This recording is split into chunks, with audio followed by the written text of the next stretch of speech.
حضرت ابو ہریرہ کہتے ہیں کہ نبی پاک علیہ الصلوۃ والسلام نے ارشاد فرمایا، جو بندہ حج کے لیے نکلا اور رستے میں انتقال کر گیا، قیامت تک کے لیے اس کے نامہ اعمال میں حج کرنے کا ثواب لکھا جاتا رہے گا۔ فرمایا اس کے حج کرنے کا ثواب قیامت تک کے لیے لکھا جاتا رہے گا، اور جو عمرہ کرنے کے لیے نکلا،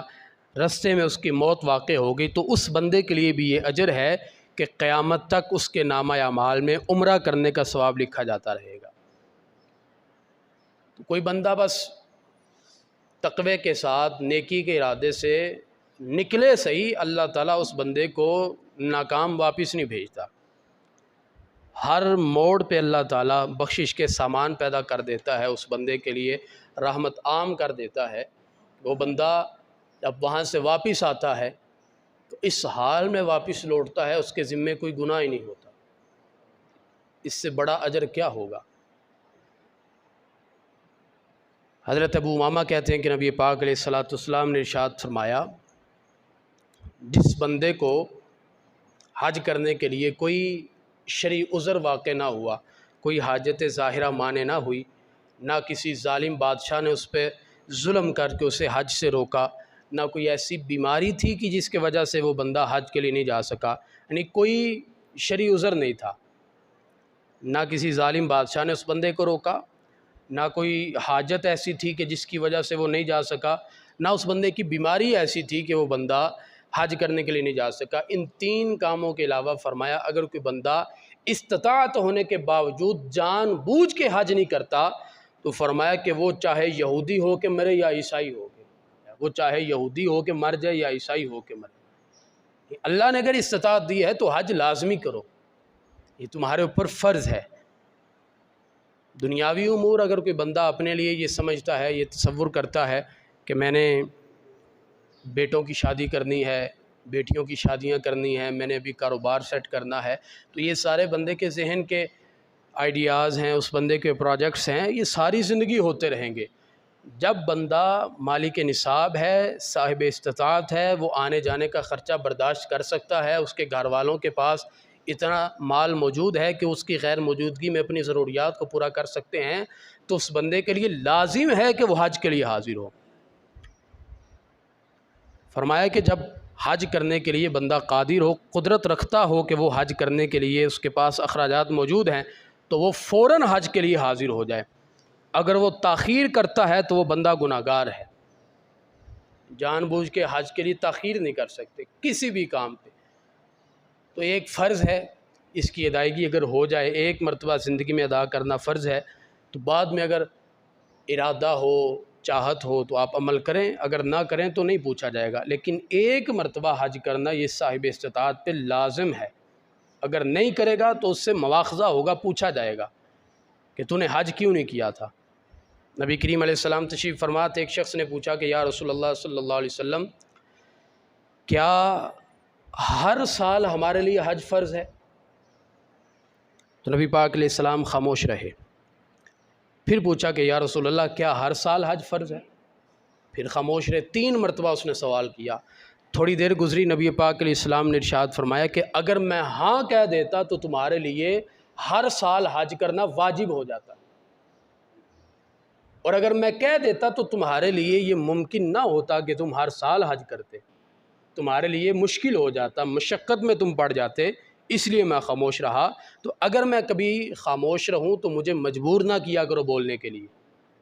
اتنا اللہ تعالیٰ نے اپنے محبوب کو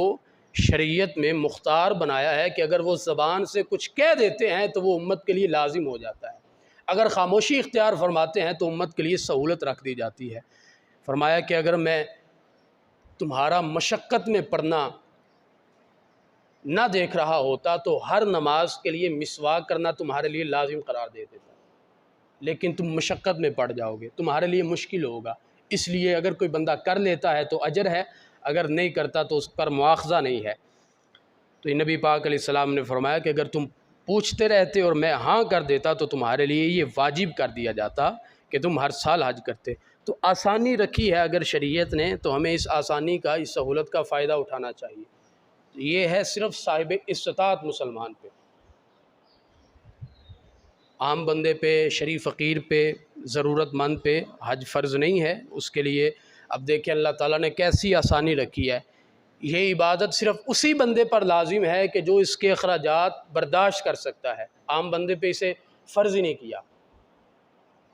کہ جب تمہارے پاس مال آئے گا تو پھر کر لینا، جب تک مال نہیں ہے، تم مالدار نہیں ہو، تم حج نہ کرو۔ حضرت ابو ہریرہ کہتے ہیں کہ نبی پاک علیہ السلام نے ارشاد فرمایا کہ جس نے حج کیا